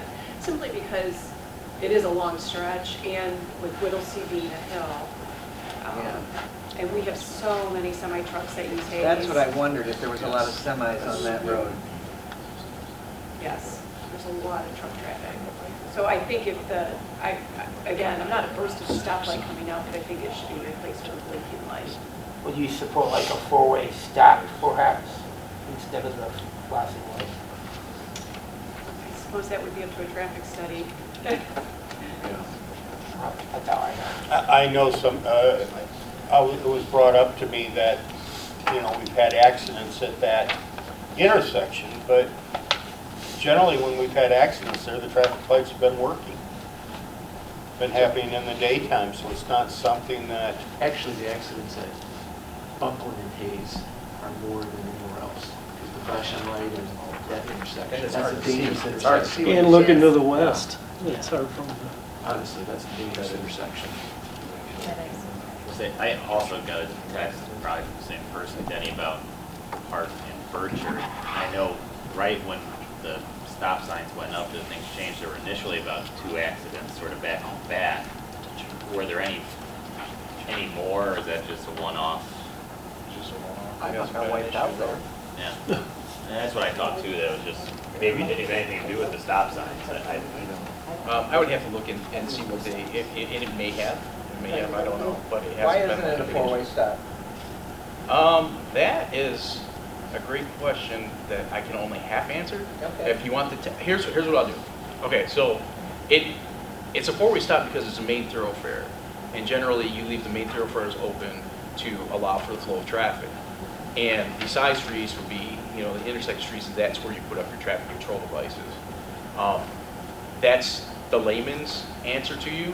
I'll have Tucker Frederickson, the engineer, come and give a full explanation next council meeting as to why it's exactly like that. Because there is a reason why it's like Jefferson that. and Krogan is a four-way stop now. In Washington? Yes. And that's not a, I mean, it's a main thoroughway, but, and it's got a four-way stop. Correct. So why doesn't Berkshire park? I believe that the four-way stops that were put in there were due to the parks, the actual vicinity of the physical Got it. parks. I understand that. I lived on that corner, and those people flew down that street. And then, so when, and I've seen people, because I take that route all the time, I see people run that stop sign all the time. Yeah. There's been a lot of tickets written right there. Yeah, I bet there has. But I'll have our engineer come and give everybody a full explanation of why the road is constructed like that, because there is a reason for it. I just wonder. don't want to get into the weeds about I it. drive it every day. I don't like it because I got to turn off of there every day. I drive it every day. I know another one too is, and it's brought up, and I know it's happened to me, but it's been a few years, is coming up Hayes Avenue the wrong way. Oh, on the one way? It's a little scary there. Yeah. I always worry about that because there these shoot straight up and off the hill, all of a sudden there's a vehicle. So that's another one we can talk about. Also, I've been out checking street lights, which Bill Boone is real good at getting them on a repair ticket. So once again, I'll mention if anybody in their neighborhood has a street light out, I'll be the street light hawk and try to get them You're fixed. gonna change them, Denny? Hey, if they give me a cherry picker, I'll get on up there. Little safety harness, hard hat, white colored one, so it looks like I'm in charge. Is Sure. the city ever going to issue, invoke the parking again? The parking, I'm The sorry. 2-hour parking, like on Krogan Street. There's signs that say 2-hour parking, but the St. Joe kids park there all day long. So they don't move their cars after 2 hours and they don't get tickets. Sometimes I park in Roger's office. That's okay. Okay, that's But, you know, I mean, our customers have no place to park because St. Joe's has 2 beautiful parking lots, but their kids park on Clover and in front of our office. closest. And the one girl that parks every morning is not even parking in a parking lot space. It's not a parking space. Really? Yeah, every morning. It just would be nice if, you know, but I mean, we have some, 2 renters, and if they move or if they come, if they're not there before the school kids come, we have to park in the St. Joe parking lot. Now, that's a little crazy. I thought that's what they built those parking lots for, their students. No, they're actually not related to school. No, they're Their church. parents. But anyways, if the parking tickets were issued again, that would change that. Just a comment. Are you done, Dave? Oh, yes, thank you, ma'am. Okay. Laws, rules, and ordinances, John Elder. Nothing tonight, Madam President. Parks and Recreation, Justin Smith. Madam President, I have nothing tonight, thank you. Citizen Service Committee, Angie Reese. Thinking. No, No? I think our departments are still the best. Thank you. Community Partnership Committee, Christine Weeks. Nothing to report, thank you, Madam President. Well, I'll move on to our downtown Fremont Executive Director, Kristen Bilger. I always know have she's stuff got to talk about. today. Yes, I do. So, first of all, I wanted to say thank you to everyone who attended the tree lighting. Phenomenal showing. I looked right over, and there was Jamie, and then I saw Justin in the. I was so thrilled to be there. It was because so I haven't fun. been able to do anything for so long. I was like, standing this wise. is neat. So thank you for those of you who attended. I know Ken was there and so forth, and obviously the mayor. So thank you everybody for that. Phenomenal showing for it. Very, very good. And I remember last time I was talking about Pink Friday. It got even better. So I filmed with WTOL 11 and then NBC 24 was down here. So great coverage from them. Look on our Facebook page for the videos. But great coverage, and our pieces were filmed WTOL's when they were at the zoo for the tree lighting at the zoo. So it was live, and it was really cool, and we got posted there. So thank you for everybody for that. Phenomenal tree lighting. I'm sure you guys all have the flyers, but if you don't, more. This weekend's a big weekend. It is our holiday market at Moonshine Nightclub in the Jewel Ballroom from 10 to 2. Last weekend for the scavenger hunt and a lot of our fun activities we have. And then also our big holiday parade. I'm just shy of 50 entries, so it's going to be a nice, beautiful parade. So not only will it be the parade at 6 p.m., we'll be closing the roads at 4, and we'll have a pre-performance. We'll have Chris Kaiser music, and then it is announced by Gary Kaltenbach, and then the parade is judged, and for second and third prizes, and then also we have a pre-performance on the street by the Fremont Ballet Studio Company. Oh, nice. So that's at 5:15. So lots of stuff happening. Come on down, enjoy this weekend, things that happen. Now I'm going to put on my New Year's Eve hat, hot off the presses, our final poster. I will pass that around. So very excited about New Year's Eve. We talked about it a little bit. Here's some more details. 8 p.m. to midnight. We won't chase you away at midnight. Most of our games and music won't end until 1 a.m. So lots of excitement about that. You'll start seeing billboards pop up, TV ads, Town Money Saver, you name it.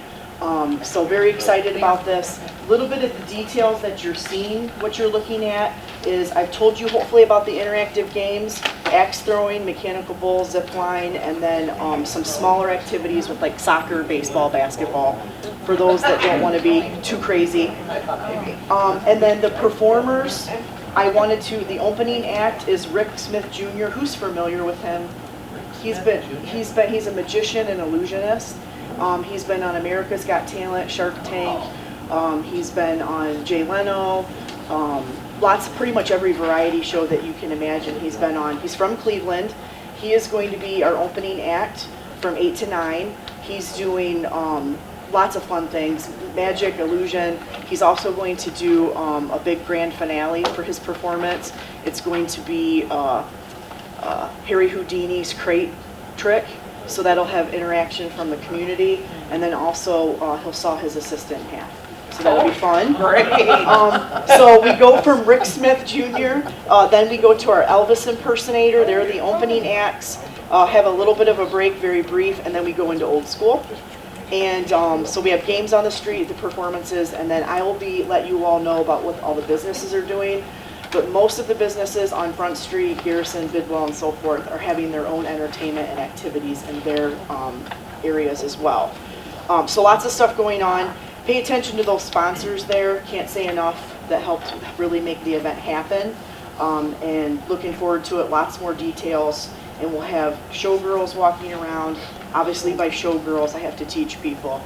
They are not strippers. They are highly, I've never encountered it in my life, but showgirls are beautiful, dressed up with lovely outfits and so forth. So they'll be roaming around. We'll have a mirror man walking around, and then stilt walkers as well. So lots of stuff happening. And then also, I mentioned the sponsors. If you do know it, every little bit helps. If you know of anybody who does want to sponsor, I have that as well. Christy, where will old school be playing? We have a nice big stage right at the intersection of Garrison and Front, Outside, facing. huh? Yes, it will be outside. Yeah, and don't worry, we'll have heating, and we'll not for the performers. They'll suffer. Oh yeah, we'll have a beautiful stage. It'll have sides, top, you name it. But a tent out into the audience at all or not? No, we're gonna have that's gonna be open area. Yeah, but there'll be plenty of warming stations with all the businesses I mentioned and things like that. So that's a little bit on New Year's Eve. I also, by some questions I received from people, any questions on New Year's Eve? More details to come, updating everything. The other thing I wanted to talk to you all about is the Think Fremont card.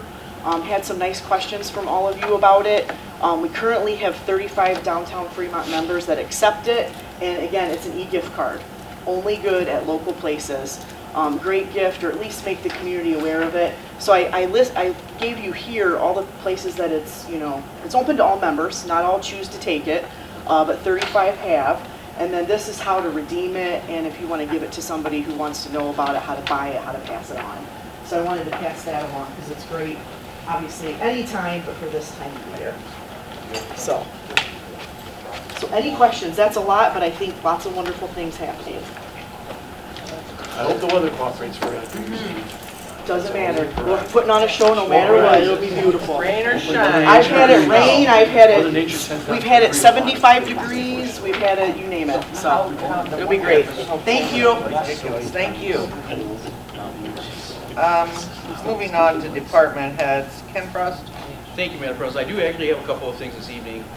First and foremost, as always, Chrissy, you do a great job for the city of Fremont and all you do, but hold your applause, because we're going to need it here in a second. I go to all these events, I make it a point to go to as many as I can, and I'm always down there, and not only am I always down there trying to help out as much as I can, but there's also 2 people in the audience that deserve recognition as well. Mr. Kern, Sean, Tom, I thank you from the bottom of my heart for all that you do. I saw you down there at the tree lighting, directing traffic, getting stuff, and actually making things happen down there. So Putting in the decorations when Christy needed help. So, and we all give them a round of applause. Everything Thank you. Thank you very much. That being said, unfortunately our Christmas tree broke. We had to wire it up. I know. Yeah, I saw him working. that heavy wind, our little star was. So just so you know, if you see it leaning down again, we'll try to keep putting it up as much as possible, but it actually broke. We wired it up. All right. Now, moving on. Okay. Somebody asked me what was going on at Roger Young Park. Pretty easy. I don't remember who asked me, but Kiwanis is actually putting in a structure next to the play park. So there'll be another shelter house next to the play park. Along with that, if now going further down through Roger Young Park where the tennis courts are, we put in pickleball courts, the fastest growing sport in America. We actually had a little bit of money left over from that grant, and we're actually put dugouts there for the pickleball courts. So it's going to be really neat, and I know that at least one service organization is in the works right now of planning a pickleball tournament for this summer. It's probably the Exchange Club. I heard they had an awesome president. The Exchange Club. So we got that going on. So we're looking forward to doing a first annual pickleball tournament in the park, and hopefully put Fremont on the map even a little bit more than what our team does over here. The other thing going on around town that you may have noticed, and I don't have, it was I took the TV down. Nuisance properties around the city that are being torn down by the land bank, as well as by being declared nuisance by our fire department. So far, the city, we have declared 1705 Hayes a nuisance property that's been torn down. 303 Sandusky Avenue has been torn down by the land bank. 504 Morrison has been torn down by the land bank. 712 Milton has been torn down by the land bank. And Cherry Street at 1319 Cherry Street, they started that one today. Now, there's a lot of stuff going on. I credit our fire chief and our zoning Erica and our fire chief. They put a lot of work into getting these properties before the land bank so that we could actually see them torn down. And it's a great thing for the city. And I want us to enjoy the fruits of our labor at least a little bit. So I have our fire department taking before, during, and after pictures of all these houses when they come down. And I have what we have so far. I have on a flash drive right here in my pocket, and I forgot all about it. And I took the TV out of here, but once we get to the halfway point, I'll get the TV back in here, and we can kind of go over a little bit of the before, during, and after, and we can kind of see it all. So I'll keep working on that, and I'll continue to work on that. And as always, my office is open. If you have any questions on the budget or anything else, streetwise, we'll plan that meeting. Feel free to call me up. That's all I have. Thank you. Thank you. Thanks, Scott. Thank you. Bob Gross? I have a couple of things this evening. Wanted to provide an industrial park update. I know we talked about it quite a bit 2 weeks ago. We provided an update with the county commissioners this morning. Ideally, there is a time frame of things happening, and I want to inform you of those time frames. By the end of this month, probably in the next 2 weeks, we'll have closed on the property. The design plans are about 90–95% done, and so by the end of this month, we'll have closed on the property. The design plans will be done, and then we are hoping to, with the design plans being done, to put out to bid by the end of January. You know, Tucker has set a deadline of February 1 to put out to bid. I bring that timeline up to you because we talked about the annexation of that property, and I can pass this around if you want to see all these steps, but January 5th will be the first reading of the annexation. And if all things go relatively smooth, I would be asking for you to suspend Rule of 4 and vote on it so that it doesn't delay putting it out to bid, because obviously we need it inside the city to put it out to bid. And so those are a couple of barriers that right now is, maybe, slowing things down, and not majorly slowing things down, but if we can, get these 3 or 4 steps, completed in the next 60 days, then I think that really starts to get heat up. And then from a construction timeline, it allows us to bid out, the contracts approved and signed. And so when weather breaks, you might see dirt getting pushed out there. So that was the nature of that update. So January 5th, first reading, I'll be asking you to suspend Rule 4 and vote on it. Providing there isn't, I understand the position you guys are in. If a bunch of people are here barking and upset, we've got to have some dialogue about it. I wouldn't put you in that position, but I think for the most part it's been relatively smooth. I think most people understand the value this has to our community. The next thing I want to talk about is Small Business Blitz. Maybe you've seen that on social media. We started that in September. The City of Fremont, Sandusky County Economic Development, the Chamber of Commerce, and the Small Business Administration out of Terra teamed up. And really, it is our Small Business Blitz program, and we have a Small Business Blitz team. And we spend one afternoon a month going out and trying to visit 5 or 6 businesses. And really, it is here to say, hey, we appreciate you, we recognize you, and we want you to know that these organizations are here, and we want to offer up our services, our assistance to you in any way possible. And we take a picture and provide a social media post and try to give some social media love to that business. And we do that once a month. We try to hit up about 6 businesses. And like I said, it is, offering our services, putting a name with a face. Oh, you're with this organization, and you're with this city, and you're with this organization, and what can you do to help me? And have that dialogue while showing our appreciation for them. And so you may see those posts come out. They started in late September. Our next go-around, where we're going to go out in the afternoon, is December 13th. I think because it's the holidays, we blocked off a little extra time. I think we may be trying to get in 8 or 9 small businesses. And it really is, we stop in and we try to time ourselves to 15 minutes. They're small businesses. They're probably working it themselves. They probably don't have the time, especially at Christmas, to take too much time away from that. And so we try to be cognitive. It's honestly, it's led to some things. We talked to one small business owner, a couple employees. They're out of space, and they've asked for help to find more space. And they were just thinking, I was going to wait till after the first year and start, asking around. And so here you are on my doorstep in November, so I'll ask you now. And so we've already led, to some conversations with that small business owner. The other program that launched today, and it was a video with Mayor Sanchez and Beth Hannum from Sandusky County Economic Development, is a program called The Pitch, Accelerating Entrepreneurship. And it is basically Fremont's version of Shark Tank, is the program that's being launched. There is an informational meeting January 5th I keep saying Live Edge, it's stuck in my brain, and I didn't like the name when it first came out, and I can't get it out of my head. But Moonshine, Sean's been gracious enough to open up Moonshine to us, and from 4 to 6, we're going to be having an informational meeting there to tell you what the pitch is, and I can give you a brief synopsis now. Starting January 5th, it gets launched. You will have approximately 90 days to prepare your application to be considered. And the idea is, or the motivation is, really to almost legitimize some businesses, get them out of their garages, out of their kitchens, or out of their basements. If you're uncertain about business, we can offer resources and support. And so I'll just start in chronological order. April, you submit your application.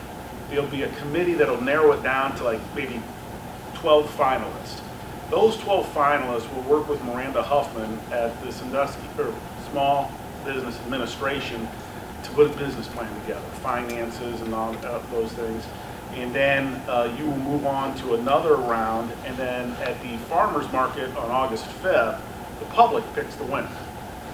And there are 3 prizes, and the number 1 prize winner gets up to $17,000 in value. And the values include 1 year, we've raised the money, and the money goes to, we'll pay your rent on a location for 1 year. Singer and Associates, Dudley Singer, has offered up, I think, 6 hours of accounting services to help you get started. Miranda Huffman is going to help you write a business plan. You know, Tom Ballas has agreed if there's title work, maybe some contract work, and mostly title work. I don't want to speak for that, but he's offered up some services. BAS Radio has offered up some promoting and some commercial ads, and so the idea then is, hey, if this is the business that the community supports, we'll put all these resources to you and help you take it to the next level. And ideally, there's a first, second, and third place prize winner. And so second place will go home with some money to potentially pay rent for up to 6 months. And it just is to kind of help that portion of our community that maybe there's some hesitation to taking their operations to the next level, and we put this program together to help you with these resources.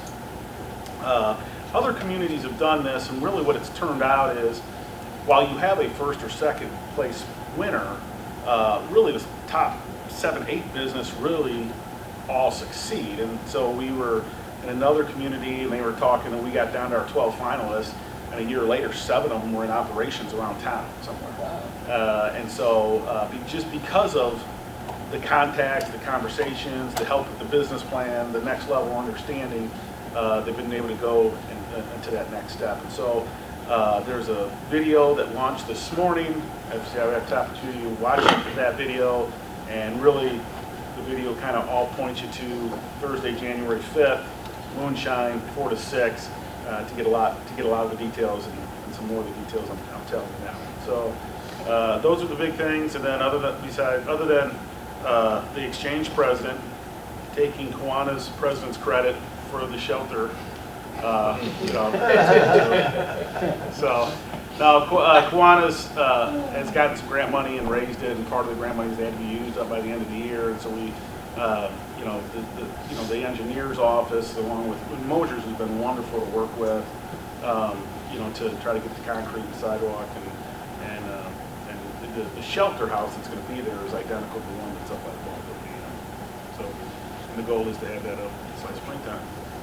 Really quick, Madam President, I just had a thought. Maybe this pickleball tournament should be Kiwanis versus Exchange. Probably. I'm too busy getting stuff done to play games.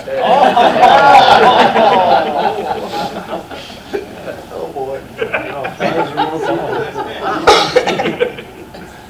I take that as a no. So that's it, Madam President. Okay. Charlie's not here, is she? And there's nobody from the fire or the police department. So I'll move on to elected officials. How about Jim Melly? As a man of my word, we had a little bet last time that Paul said Michigan was going to win, and I said OHIO was going to win, and I was wrong. So I have my tie on. He called me yesterday to remind me, so I'm a man of my word, I did it. And all I want is a rematch, because I have a really nice Buckeye tie. I can give you. You can wear it. It's thin. It's really, really nice. So that's all I got. Thank you. Holly Elder? I have nothing to thank you for that. Paul Grau? The only thing I'd like to say is, and Bob did a good summary. I'd just like to kind of acknowledge the amount of work Bob Gross has done for the city in his role as economic development. With this industrial park, it's taken a lot of effort with the city partnering with Fremont Development Corp, with their board members, which include Tom and Christie and a number of other community members. But I know just here in City Hall, Bob's in my office updating me, updating obviously the third floor as well, and Tucker. But I just really want to acknowledge the amount of work that Bob's put in has been tremendous, and it really is. It's critical for our growth, critical for our expansion and stuff like that. And so there's been a lot of heavy lifting. Bob's been on point with emails or phone calls or whatever to make sure that the ball keeps rolling to the next checkpoint, to the next checkpoint, to the next checkpoint. He's done a lot of work behind the scenes and orchestrating a lot and keeping his thumb on the pulse of everything, especially with this project, but a number of other things. But this is a really, really, really big deal. And Bob, in my opinion, has done a really, really good job on behalf of the city, kind of orchestrating a lot of moving parts and keeping things moving. So just thought with last time's update and then this time's update, Bob just deserved a little bit extra recognition. So thank you, Bob. And Bob has had a big birthday. Oh, I have. For those that don't know, I turned 50 on Sunday. I had a surprise party, and I got 17 pair of really funny, goofy socks. So I went home and counted them and added them to my existing pair. I now have 142 pairs of funny, colorful socks. I don't know. And other than appreciating the law director keeping his word and showing up with the blue and gold on, Yeah, I had to call that's all. Danny and congratulate him. That's all I have, Madam President. It was tough, but I still love Ohio State. I do. Okay, we'll move on, I guess, to council comments. Christine, please. Nothing this evening. Okay. Jim Sleek, Nothing this evening. Chris Leibold. Just one thing, I can't remember if the train was the same night as the tree lighting, but It was. yeah, my oldest son liked it so much he threw a fit when he got off. So I have good news for you. It's already booked for next year. Okay, that's good. Another one. That's good. Maybe make the route longer. Yeah, So yeah, we need to change the route a little bit. Yeah, so he can fall asleep and then he won't throw a fit. He'll be a year older, he'll be much Just trying to better. help other parents out. Nothing else. Okay, Justin Smith. Thank you, Madam President. The Christmas tree lighting was a very good event. I enjoyed it. I'd like to thank Mayor Sanchez, Mr. Moe, Mr. Guar, and Mrs. Elder for their leadership in the budget process. And Mr. Frost, I almost forgot yet. See, whenever I do that, I get into trouble. But I'd like to thank everybody for their work. The budget process went well, and our administrative team has done well. So thank you to everyone, and we'll see everybody in 2 weeks. Thank you. Thank you. Angie Reese. Even though I might have stayed home last weekend, I do know that there was a lot of activity going on here in Fremont, Friday, Saturday, and Sunday was a little bit lighter, but I heard that moonshine was packed from the front door to the back. I don't know if that's just a nasty rumor or what, but that's what I heard. And then Sunday when I was coming home, the lights were, it was dark, so I go by the courthouse and the one string of lights was out. Yeah, And that happened the very gosh. first night. But then I got to downtown and moonshine was busy again. Yeah, And it's I a figured it happening was- place. I know it. That's on a Sunday night too. So I think things are really happening in Fremont. Thank you, Christy, for all that you do for it. Thank you very much. And that's all. John Elder. I have nothing tonight, Madam President. Denny Addy. Thank you, Madam President. The only thing I have is, of course, the courthouse is all lit up and it works well into the downtown thing where people can walk there, walk up the courthouse. That is on a radio station, a dedicated radio station, 93.1. So if We anybody went there wants last to. night and listened. It was Yeah. pretty cool. It is neat. Yeah, I mean, you can roll your windows down, Yeah. but when you have your windows up and put it on the radio, I love those lights. Yeah. They're pretty awesome. They did a great job. That's it for me, thank you. Okay, well, Move to adjourn. Oh, wait. all Oh, right. sorry. Go ahead. No. Public comments. Is there any public comments? He knew that ahead of time. He called it, right? Second. Okay. Roll call. Sleek? Sleek? Yes. Smith? Yes. Weiss? Yes. Addie? Yes. Elder? Yes. Leibold? Yes. Reese?